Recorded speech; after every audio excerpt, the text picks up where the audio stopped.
Side కొండలు medium ఉంది sir. మేము తీస్తాం సార్ వీడియోలు కొంచెం పట్టుకుంది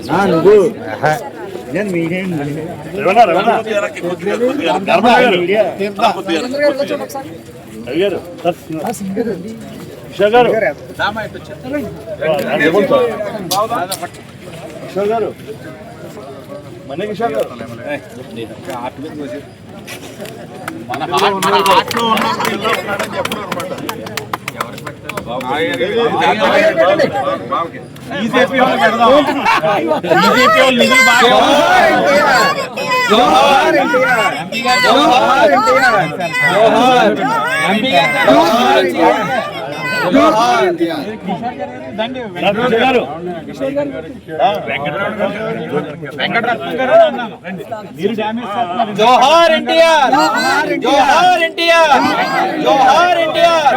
Telugu Desam party, Telugu Desam party, Telugu Desam party. జై తెలుగుదేశం, జై తెలుగుదేశం, జై తెలుగుదేశం. జోహార్ ఎన్టీఆర్, జోహార్ ఎన్టీఆర్. కాదు మాది మహానాడు 8:30కి లాగిన్ అవ్వాలి. అందరూ ఎక్కడే ఉన్నాం. ఫోన్లు వచ్చేస్తున్నాయి.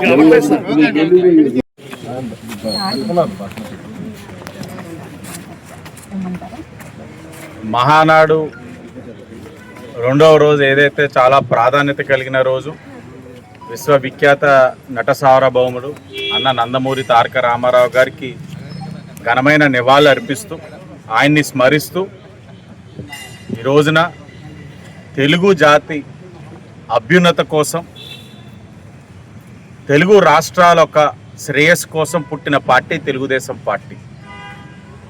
అన్న నందమూరి తారక రామారావు గారు ఆనాడు పార్టీ స్థాపించినప్పుడు ఉన్న పరిస్థితులు మనం ఎప్పటికప్పుడు గుర్తుంచుకోవాల్సిన పరిస్థితులు వస్తూ ఉన్నాయి.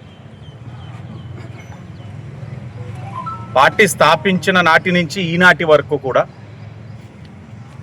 తెలుగు జాతి అభ్యున్నత కోసం, తెలుగు రాష్ట్రాల అభివృద్ధి కోసం అహర్నిశలు కృషి చేసిన ప్రాంతీయ పార్టీ తెలుగుదేశం పార్టీ. మీరు గమనించినట్లయితే గత పాలకులు ఎవరైతే ఉన్నారో వైఎస్ఆర్ కాంగ్రెస్ పార్టీ ఉన్నప్పుడు తెలుగువారు ఎక్కడున్నా మీ రాష్ట్రం యొక్క రాజధాని ఏంటి అని అంటే చిన్నబుచ్చుకునే పరిస్థితులు, మీ రాష్ట్రంలోంచి పరిశ్రమలు వెళ్ళిపోతున్నాయని అంటే అవమానంగా భావించే పరిస్థితులు. ఆనాటి పరిస్థితుల నుంచి మరలా ఈ రోజున ప్రజలందరూ కూడా తెలుగుదేశం పార్టీ కూటమి ప్రభుత్వాన్ని కోరుకున్నారు. ఏ ఆలోచనతో అయితే ప్రజలు ఇంతటి తీర్పు ఇచ్చున్నారో ఆ ఆలోచనకు అనుగుణంగా ఈ రోజున గౌరవ ముఖ్యమంత్రి చంద్రబాబు నాయుడు గారు, అలాగే Telugu Desam party working president Nara Lokesh గారు కృషి చేస్తూ ఉన్నారు. ఈరోజు తెలుగువారు ఎక్కడున్నా గర్వంగా చెప్పుకోగలుగుతూ ఉన్నారు. భారతదేశంలోని రూపాయి పెట్టుబడి వస్తే ఆ రూపాయిలో 25 పైసలు ఆంధ్రప్రదేశ్ రాష్ట్రానికి వస్తూ ఉంది. అది తెలుగువాడి సత్తా అని చెప్పి ఈ రోజున గర్వంగా తెలుగువాడు ఎక్కడున్నా చెప్పుకోవచ్చు.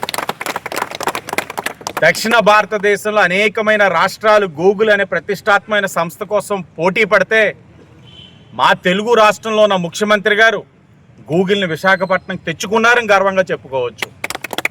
రాయల్ ఎన్ఫీల్డ్ తమిళనాడు నుంచి వేరే రాష్ట్రానికి స్థాపించిన నాటి నుంచి ఈ రోజు వరకు రాని పరిస్థితులు. అలాంటి ఒక రాయల్ ఎన్ఫీల్డ్ స్థాపించిన ఏదైతే తమిళనాడు రాష్ట్రం నుంచి మొట్టమొదటిసారిగా ఈరోజు తెలుగు రాష్ట్రానికి తీసుకొచ్చింది నారా చంద్రబాబు నాయుడు గారు తెలుగుదేశం పార్టీ అని గర్వంగా చెప్పుకోవచ్చు. ఇలా చెప్పుకుంటూ వెళ్తే అనేకం ఉన్నాయి. ఈరోజు ప్రపంచ దేశాల్లో తెలుగువారు ఎక్కడున్నా కూడా గర్వంగా చెప్పుకోగలుగుతూ ఉన్నారు.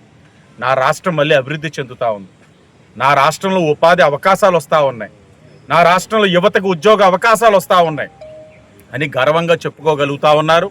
ఇది ముమ్మాటికి ముందుకు తీసుకెళ్లాల్సిన అవసరం ఉంది. నేను కూడా ఈ సందర్భంగా ప్రజల్ని కోరుతా ఉన్నాం. అన్న నందమూరి తారక రామారావు గారి యొక్క స్ఫూర్తితో ఈ పార్టీ పనిచేస్తూ ఉంది. కార్యకర్తలే అధినేత అనే స్ఫూర్తితో ఈరోజు ఈ పార్టీ పనిచేస్తూ ఉంది.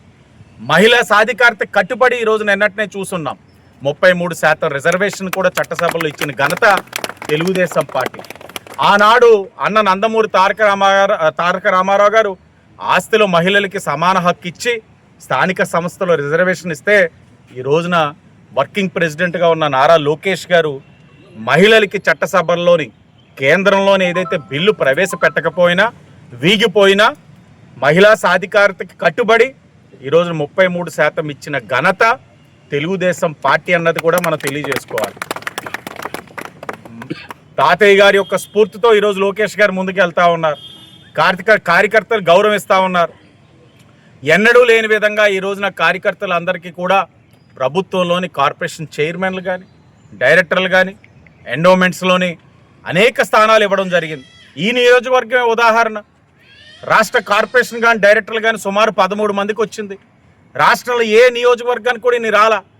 కార్పొరేషన్స్తో పాటు ఎండోమెంట్స్ 14 కమిటీలు వేసుకున్నాం, ఓ పక్కన మైనార్టీ కమిటీస్ వేసుకున్నాం, మరో పక్కన అర్బన్ హెల్త్ సెంటర్స్ కానీ ఇలా మొదలుకొని సుమారు 300 మంది జెండా మోసిన కార్యకర్తల్ని ఈరోజు నాయకులుగా తీర్చిదిద్దింది తెలుగుదేశం పార్టీ అనే విషయాన్ని కూడా గుర్తు చేస్తూ ఉన్నాం.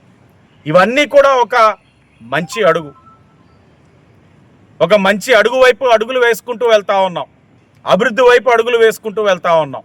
ఈ సందర్భంగా ప్రజల్ని కోరుతా ఉన్నాం, మీరు 5 సంవత్సరాలు ప్రజాస్వామ్యబద్ధంగా తీర్పిచ్చున్నారు కాదు, మరొక 15 సంవత్సరాలు మీరు ఈ కూటమికి అండగా నిలబడి నారా చంద్రబాబు నాయుడు గారు ఒక నాయకత్వాన్ని బలపరిచితేనే ఈరోజు తెచ్చిన గూగుల్ కానీ అనేక లక్షల కోట్ల పెట్టుబడులు, అనేక లక్షల ఉద్యోగ అవకాశాలు యువతకి ఏదైతే ఉందో ఇవన్నీ కూడా గ్రౌండ్ అవ్వాలన్నా, మనం ఫలితాలు చూడాలన్నా మళ్ళా నారా చంద్రబాబు నాయుడు గారు రావాలి ముఖ్యమంత్రిగా. ఈ కూటమి ప్రభుత్వం మరొక 15 సంవత్సరాలు ఉండాలి అన్న విషయాన్ని ప్రజలు గమనించాలి. నేను మీ అందరినీ ఒక్కటే కోరుతాను, ప్రాక్టికల్గా ఆలోచించండి. ఒక ఇల్లు నిర్మాణం జరుగుతూ ఉంటుంది. ఒక చిన్న ఇల్లు నిర్మాణం చేసుకోవడానికే మనం 2-3 సంవత్సరాలు పడతా ఉంది. ఈ నిర్మాణం జరిగే సమయంలో మనం మేస్త్రికి ఇస్తాం. ఆ మేస్త్రి నిర్మాణం చేస్తూ ఉంటాడు. గిట్టకపోయినా నచ్చకపోయినా ఆ మేస్త్రి ఇల్లు కడతా ఉన్నప్పుడు పూర్తయ్యేంత వరకు మనం తట్టుకునైనా లేకపోతే బుజ్జగించైనా చేయించుకుంటాం. కానీ అర్ధాంతరంగా నువ్వు పో అని చెప్పి ఇంకో మనిషిని తెచ్చుకోలేం. అలాగే ఈ రాష్ట్రం సకలంలో ఉంది అభివృద్ధి. పూర్తయ్యేంత వరకు ఇబ్బందులు ఏదున్నా తెలియచేయండి, సరి చేసుకుంటుంది ఈ ప్రభుత్వం. గత మాదిరిగా చెప్తే మీ మీద దాడులు ఉండవు, కేసులు ఉండవు. ఇది ప్రజాస్వామ్యబద్ధంగా నడిపే ప్రభుత్వం. తెలియచేయండి, సరి చేసుకుంటాం. తప్పకుండా నారా చంద్రబాబు నాయుడు గారి యొక్క నాయకత్వాన్ని మరొక 15 సంవత్సరాలు ముందుకు తీసుకెళ్లాలని ప్రజలందరినీ కూడా కోరుకుంటూ ఇక్కడికి నివాళులు అర్పించడానికి వచ్చారు.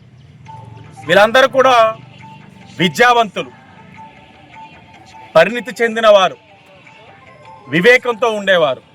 వారందరూ కూడా ఈ యొక్క ప్రాంతాన్ని అనేక విధాలుగా అభివృద్ధి చేయమని అడిగేవారు. గతంలో కౌన్సిల్లోని నందమూరి తారక రామారావు గారు పార్క్ అని చెప్పి కౌన్సిల్ రెజల్యూషన్ అయిన దానిని ఇష్టానుసారంగా మార్చేసుకున్నారు. అంటే నందమూరి తారక రామారావు గారి పేరు వినబడకూడదు, పేరు పెట్టకూడదు. నందమూరి తారక రామారావు గారు అసలు ఆ మాటే పలకకూడదు అని ఆలోచించారు ఏటో వైసీపీ వాళ్ళు.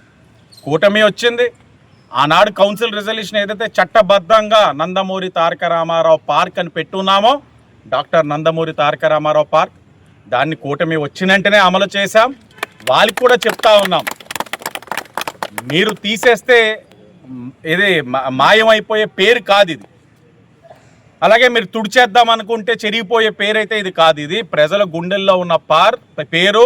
ఆ పేరే ఎన్టీఆర్ అన్న విషయాన్ని ఆ పార్టీ వాళ్ళు కూడా గుర్తించుకోవాలని సందర్భంగా తెలియచేస్తూ, తెలుగు జాతి ఉన్నంత వరకు తెలుగు దేశం ఉంటుంది అన్న నందమూరి తారక రామారావు గారి పేరు కూడా ప్రతి ఒక్కరి మదిలో కూడా ఉంటుందన్న విషయం కూడా ఆ పార్టీ గొడ్డలి పార్టీ వారు కూడా గుర్తు చేసుకోవాలని కూడా ఈ సందర్భంగా తెలియజేస్తూ అందరికీ ధన్యవాదాలు.